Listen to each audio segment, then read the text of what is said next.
নমস্কার বন্ধুরা, সঙ্গীতার life cycle চ্যানেলে আপনাদের সকলকেই আরও একবার স্বাগত। আজকে আপনাদের সঙ্গে শেয়ার করব মিষ্টি সুজির একটা খুবই সিম্পল রেসিপি।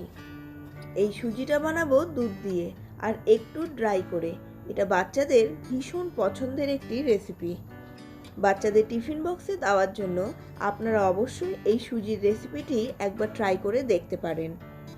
আর সত্যি কথা বলতে কি, শুধু বাচ্চাদের টিফিন বক্স নয়, কখনো বাড়িতে বসে থেকে যদি আপনাদের মিষ্টি খেতে ইচ্ছা করে তাহলেও কিন্তু সুজির এই রেসিপিটিকে ট্রাই করে দেখতে পারেন। এটা সত্যিই ভীষণ ডেলিশিয়াস। আশা করছি এই সহজ এবং সিম্পল রেসিপিটি আপনাদের ভীষণ পছন্দ হবে। যদি পছন্দ হয়ে থাকে তাহলে অবশ্যই একটা লাইক করবেন, আর চ্যানেলে নতুন হলে চ্যানেলটিকে সাবস্ক্রাইব করতে ভুলবেন না। ভিডিওটিকে সম্পূর্ণ দেখার অনুরোধ জানিয়ে আজকের রেসিপিটি শুরু করছি। এখানে 1 কাপ সুজি নিয়েছি, আর 1 কাপ সুজির সঙ্গে নিয়েছি 2 টেবিল চামচ বেসন। বেসনটা অপশনাল, আপনারা স্কিপ করতে পারেন। এখানে নিয়েছি 3 টেবিল চামচ চিনি। ড্রাই ফ্রুটসের মধ্যে নিয়েছি কাজু বাদাম, আমন্ড বাদাম আর কিশমিশ। কড়াই গরম করে এর মধ্যে প্রথমে 1/2 টেবিল চামচ ঘি দিয়েছি। ঘি খুব তাড়াতাড়ি জ্বলে যায়, তাই গ্যাসের ফ্লেমটা একদম কমে রাখবো। আর ঘি দেওয়ার সাথে সাথেই এর মধ্যে কাজু বাদাম, আমন্ড বাদাম আর কিশমিশটাকে দিয়ে দেব। খুব ভালোভাবে তিনটেকেই ভেজে নিতে হবে। এখানে আমন্ড বাদামটাকে মাঝখান থেকে ছোট ছোট টুকরো করে কেটে নিয়েছি। বাদামগুলোকে ভেজে তুলে রেখে এবার ওই কড়াইয়ের মধ্যেই আবারও 2 টেবিল চামচ ঘি দিয়ে দিয়েছি। এইবার ঘিয়ের মধ্যে যেটুকু পরিমাণ সুজি নিয়েছিলাম সবটা দিয়ে দেব। আমি এখানে ঘিয়ের পরিমাণ কিন্তু প্রচুর বেশি দেইনি, অল্প পরিমাণ ঘিয়েই আজকের এই সুজির রেসিপিটা তৈরি করব।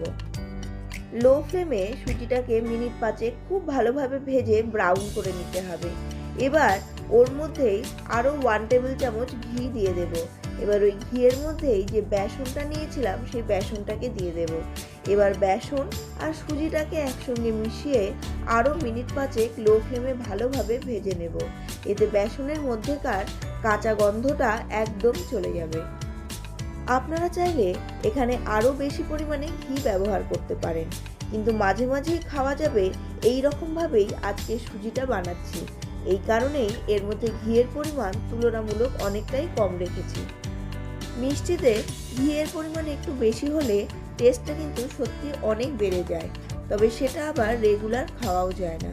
আর আজকে সুজিটা বানাচ্ছি এমনভাবে যেটা মাঝে মাঝেই আমরা বাড়িতে বানাতে পারবো, তাই এখানে যেটুকু প্রয়োজন আমি সেটুকুই ঘি ব্যবহার করেছি।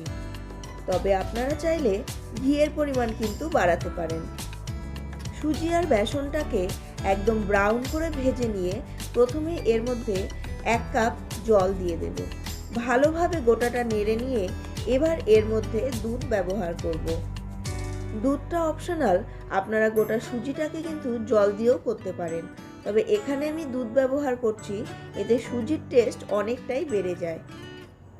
দুধটাকে একবারে কিন্তু অনেকটা দিয়ে দেব না, অল্প অল্প করে দুধ দেব এবং ভালোভাবে এটাকে মিশিয়ে নেব।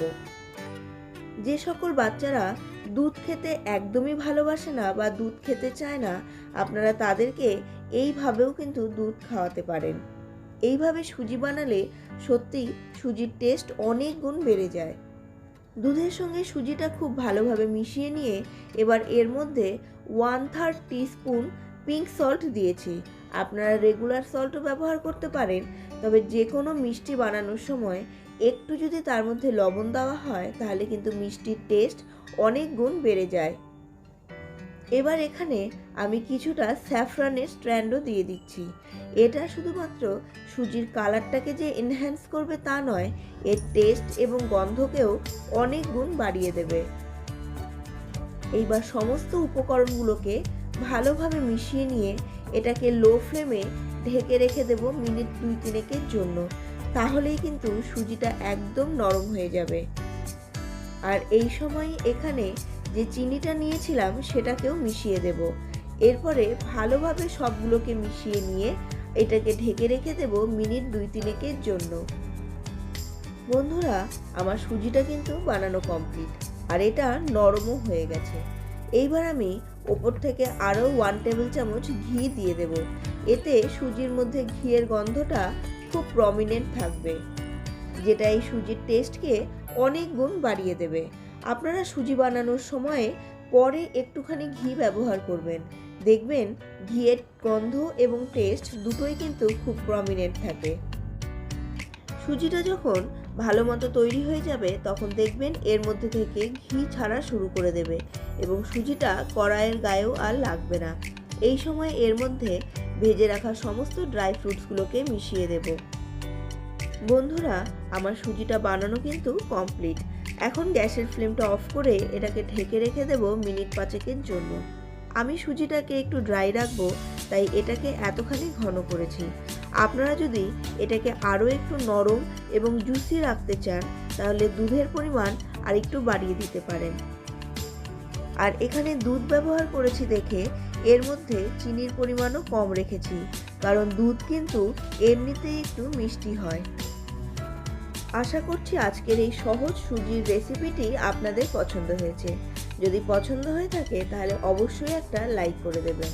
আমার চ্যানেলে নতুন হলে চ্যানেলটিকে সাবস্ক্রাইব করতে ভুলবেন না। আর চ্যানেলটিকে সাবস্ক্রাইব করলে পাশে থাকা বেল বাটনের অলে ক্লিক করে দিন, তাহলে আমার প্রতিটি নতুন রান্নার নোটিফিকেশন আপনাদের কাছে পৌঁছে যাবে।